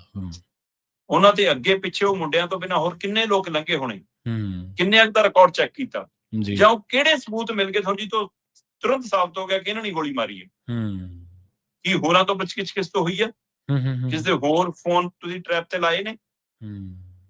ਇਸ ਲਈ ਮਾਨਯੋਗ ਜੱਜ ਸਾਹਿਬ ਨੇ, ਮੈਜਿਸਟਰੇਟ ਸਾਹਿਬ ਨੇ ਜਿਹੜਾ ਇਹ ਹੁਕਮ ਦਿੱਤਾ ਨਾ ਜੀ ਕਿ ਉਸ ਖੇਤਰ ਦੇ ਸਾਰੇ ਫੋਨ, ਉਹ ਇੱਥੇ ਨਹੀਂ ਰੁਕੇ। ਉਹ ਕਹਿੰਦੇ ਉਹ ਚੌਂਕੀ ਜਿਹੜੇ ਥਾਣੇ ਦੀ ਹੱਦ 'ਚ ਆਉਂਦੀ ਆ, ਉਹ ਸਾਰੇ ਥਾਣੇ ਵਾਲਿਆਂ ਦੇ ਵੀ ਫੋਨ, ਉਹ ਥਾਣੇਦਾਰ ਦਾ, ਥਾਣਾ ਮੁਖੀ ਦਾ, ਮੁਨਸ਼ੀ ਦਾ, ਉਹਨਾਂ ਦੇ ਫੋਨ ਚੈੱਕ ਕਰੋ ਉਸ ਸਮੇਂ ਦੌਰਾਨ ਉਹ ਕਿਹਦੇ ਸੰਪਰਕ 'ਚ ਸੀ। ਜੀ ਜੀ ਸਹੀ ਹੈ। ਫਿਰ ਉਹ ਕਹਿੰਦੇ ਮੁੰਡਾ ਚੱਕ ਲਿਆ ਜੀ, ਮੁੰਡਾ ਭੱਜ ਗਿਆ ਜੀ, 25 ਕਿਲੋਮੀਟਰ ਚਲਾ ਗਿਆ ਜੀ, ਅੱਗੇ ਦੂਏ ਪਿੰਡ ਦੇ ਥਾਣੇ ਦੀ, ਦੂਏ ਥਾਣੇ ਦੀ ਹੱਦ 'ਚ ਜਾ ਕੇ ਐਨਕਾਊਂਟਰ ਹੋ ਗਿਆ ਜੀ। ਉਹ ਕਹਿੰਦੇ ਉਸ ਥਾਣੇ ਵਾਲਿਆਂ ਦੀ ਵੀ ਜਿਹਦੀ ਹੱਦ 'ਚ ਜਾ ਕੇ ਐਨਕਾਊਂਟਰ ਹੋਇਆ, ਉੱਥੇ ਵਾਲਿਆਂ ਦੇ ਵੀ ਸਾਰਿਆਂ ਦੇ ਫੋਨ ਰਿਕਾਰਡ 'ਚ ਰੱਖੋ। ਉਹ ਸਾਰਾ ਡਾਟਾ ਕਲੀਨ ਨਹੀਂ ਹੋਣਾ ਚਾਹੀਦਾ। ਕੀ ਆਪਸ ਦੇ ਵਿੱਚ ਪੁਲਿਸ ਤੰਤਰ ਦੀ ਕੋਈ ਕੜੀ ਉਹਨਾਂ ਨੂੰ ਸ਼ੰਕੇ ਸ਼ੋਭੇ ਪੈਦਾ ਕਰ ਰਹੀ ਹੈ ਕਿ ਆਪਸ ਵਿੱਚ ਸੰਪਰਕ 'ਚ ਸਹੀ ਹੈ, ਕਿ ਉਹ ਆਪਸੀ ਫੋਨ ਕਾਲ ਦਾ ਰਿਕਾਰਡ ਕਰਨਾ ਚਾਹੁੰਦੇ ਆ। ਇਸ ਤੋਂ ਉੱਪਰ ਜਦੋਂ ਆਇਆ ਜੀ ਕਿ ਜੇਲ੍ਹ ਦੇ ਅੰਦਰੋਂ ਹੀ ਮਤਲਬ ਕਿ ਉਹ ਹੁੰਦੀਆਂ ਨੇ ਜੀ ਇੰਟਰਵਿਊਆਂ, ਹੈ ਨਾ, ਖਰੜ ਥਾਣਾ ਫਿਰ ਨਿਕਲਿਆ, ਤੇ ਉਸ ਮਾਮਲੇ ਦੇ ਵਿੱਚ ਵੀ ਇਹ ਪਹਿਲੂ ਉੱਭਰਿਆ ਸੀਗਾ ਵੀ ਕਿ ਥੱਲੇ ਵਾਲੇ ਅਧਿਕਾਰੀ ਥੋੜਾ ਜਿਹਾ ਬੜਾ ਹੁਕਮ ਚਾੜ ਸਕਦੇ ਨੇ ਕਿ ਕਰਾ ਦਿਓ ਇੰਟਰਵਿਊ ਲਾਰੈਂਸ ਬਿਸ਼ਨੋਈ ਦੀ ਜੀ, ਉਹਦੇ ਲਈ ਨੈਟ ਵੀ ਪ੍ਰੋਵਾਈਡ ਕਰਾ ਦਿਓ, ਉਹਦੇ ਲਈ ਲਾਈਟ ਵੀ ਪ੍ਰੋਵਾਈਡ ਕਰਾ ਦਿਓ। ਜਦੋਂ ਉੱਪਰੋਂ ਤਾਰਾਂ ਹਿਲਦੀਆਂ, ਵਿਚਾਰਾ ਥੱਲੇ ਵਾਲਾ ਥਾਣੇ ਵਾਲਾ ਬੰਦਾ, ਮੁਨਸ਼ੀ ਜਾਂ ਕੋਈ ਹੋਰ ਲੈਵਲ ਦਾ ਅਧਿਕਾਰੀ ਕਿਵੇਂ ਐਡਾ ਵੱਡਾ ਕੰਮ ਕਰ ਲੂਗਾ। ਸਹੀ ਹੈ। ਸੋ ਉਸੇ ਤਰ੍ਹਾਂ ਇਹ ਸਾਰੀ ਘਟਨਾ ਨੂੰ ਜੇ ਐਨਕਾਊਂਟਰ ਨੂੰ ਅੰਜਾਮ ਦਿੱਤਾ ਤਾਂ 2 SHOਆਂ ਦੇ ਪਾਵਰ 'ਚ ਤਾਂ ਹੈ ਨਹੀਂ ਇਹ ਗੱਲ। ਸਹੀ ਹੈ। ਇਹ ਤਾਂ ਤਾਰਾਂ ਉੱਪਰੋਂ ਦੀ, ਇਸ ਲਈ ਉਹ ਕਹਿੰਦੇ SSP ਦਾ ਫੋਨ ਵੀ ਲਾਓ ਸਰਵਿਸ ਤੇ, ਉਹਦਾ ਵੀ ਰਿਕਾਰਡ, ਤੇ ਉਹਨਾਂ ਨੇ CCTV ਫੁਟੇਜ ਨੂੰ ਵੀ ਸੇਜਣ ਦੀ ਹਦਾਇਤ ਕਰਤੀ, ਚੈੱਕ ਕਰੋ। ਸੋ ਇਸ ਲਈ ਇਹ ਸਾਰਾ ਵਰਤਾਰਾ ਪੁਲਿਸ ਦੇ ਲਈ, ਸਰਕਾਰ ਦੇ ਲਈ ਚੁਣੌਤੀ ਬਣ ਰਿਹਾ। ਠੀਕ ਹੈ। ਤੇ ਜਦੋਂ ਇਹ ਪਹਿਲੂ ਉੱਭਰੇ ਤਾਂ ਸ਼ਾਇਦ ਪਰਿਵਾਰ ਦਾ ਥੋੜਾ ਜਿਹਾ ਵਿਸ਼ਵਾਸ ਬਹਾਲ ਹੋਇਆ। ਇਸ ਵਿਸ਼ਵਾਸ ਦੇ ਆਧਾਰ ਤੇ ਉਹਨਾਂ ਨੇ ਫਿਰ ਕਿਹਾ ਕਿ ਅਸੀਂ ਪੋਸਟਮਾਰਟਮ ਲਈ ਤਿਆਰ ਜੀ, ਕਿਉਂਕਿ ਉਹਨਾਂ ਨੂੰ ਖਦਸ਼ਾ ਖੜਾ ਹੈ ਕਿ ਕਾਨੂੰਨੀ ਤੌਰ ਦੇ ਉੱਤੇ ਦੇਹ ਦਾ ਇਹੋ ਜਿਹਾ ਨੁਕਸਾਨ ਹੋ ਗਿਆ, ਕੱਲ ਨੂੰ ਕੇਸ ਦੇ ਵਿੱਚ ਕੁਝ ਸਾਬਤ ਕਰਨਾ ਮੁਸ਼ਕਲ ਨਾ ਹੋ ਜਾਵੇ। ਅਜੇ ਵੀ ਸ਼ੰਕੇ ਸ਼ੋਭੇ ਮਨਾਂ 'ਚ ਬਹੁਤ ਨੇ, ਕਿਉਂਕਿ ਹਸਪਤਾਲ, ਥਾਣਾ, ਪੁਲਿਸ, ਮੁਲਾਜ਼ਮ, ਅਧਿਕਾਰੀ, ਸਾਰਾ ਕੁਝ ਸਰਕਾਰ ਦੀ ਮੁੱਠੀ 'ਚ ਹੈ। ਸੋ ਫਿਰ ਗੁਰਦਾਸਪੁਰ ਦੇ ਸਰਕਾਰੀ ਸਿਵਲ ਹਸਪਤਾਲ ਦੇ ਵਿੱਚ ਪੋਸਟਮਾਰਟਮ ਹੋਇਆ ਜੀ, ਤੇ ਖੁਦ ਮੈਜਿਸਟਰੇਟ ਦੀ ਹਾਜ਼ਰੀ ਦੇ ਵਿੱਚ, ਵਕੀਲਾਂ ਦੀ ਟੀਮ ਦੀ ਹਾਜ਼ਰੀ 'ਚ, ਡਾਕਟਰਾਂ ਦੀ ਟੀਮਾਂ ਦੀ ਹਾਜ਼ਰੀ 'ਚ ਉਹ ਸਾਰਾ ਕੁਝ ਹੋਇਆ। ਪਰ ਉਸ ਤੋਂ ਬਾਅਦ ਦਬਾਅ ਬਣਾਇਆ ਜਾ ਰਿਹਾ ਸੀ ਪਰਿਵਾਰ ਤੇ ਕਿ ਲਓ ਜੀ ਦੇਹ ਲੈ ਜਾਓ ਹੁਣ ਆਪਣੀ। ਉਹ ਕਹਿੰਦੇ ਜੀ ਇਹਨੂੰ ਫ੍ਰਿਜ 'ਚ ਰੱਖੋ, ਅਜੇ ਤਾਂ ਮੁੰਡੇ ਦਾ ਪਿਓ ਹੀ ਨਹੀਂ ਆਇਆ। ਇਹ ਹਾਲਾਤ ਬਣ ਗਏ, ਮੈਨੂੰ ਲੱਗਦਾ ਇਹਦੇ ਕਾਰਨ ਮਸਲਾ ਵਿਗੜ ਗਿਆ ਹੋਣਾ, ਕਰਕੇ ਉਹਨਾਂ ਦਾ ਆਉਣਾ ਫਸ ਗਿਆ। ਤੇ ਉਹ ਕਹਿੰਦੇ ਜਦੋਂ ਤੱਕ ਉਹ ਨਹੀਂ ਆਉਂਦੇ, ਉਹ ਕਹਿੰਦੇ ਨਾ ਸਾਨੂੰ ਨਹੀਂ ਪਤਾ, ਚਾਹੇ ਘਰੇ ਰੱਖੋ, ਚਾਹੇ ਫ੍ਰਿਜ 'ਚ ਰੱਖੋ, ਚਾਹੇ ਪ੍ਰਾਈਵੇਟ ਰੱਖੋ, ਕਿਤੇ ਲੈ ਜਾਓ ਇੱਥੋਂ। ਜਬਰੀ ਹੂੰ ਇਸ ਨੂੰ ਲੈ ਕੇ ਫਿਰ ਪੇਚ ਫਸ ਗਿਆ। ਉਹ ਪਰਿਵਾਰ ਕਹਿੰਦਾ ਜੀ ਕਿ ਹੁਣ ਇਹ ਰਣਜੀਤ ਸਿੰਘ ਇਕੱਲਾ ਸਾਡਾ ਮੁੰਡਾ ਨਹੀਂ, ਜੀ ਹੁਣ ਤਾਂ ਜਿੰਨੇ ਉਹਦੇ ਹੱਕ 'ਚ ਨਾਅਰੇ ਮਾਰਨ ਆਏ ਨੇ, ਜਿਹਨੇ ਹੂੰ ਇਨਸਾਫ ਦੀ ਆਵਾਜ਼ ਚੁੱਕਣ ਆਏ ਨੇ, ਉਹ ਸਾਰਿਆਂ ਦਾ ਹੀ ਹੈ।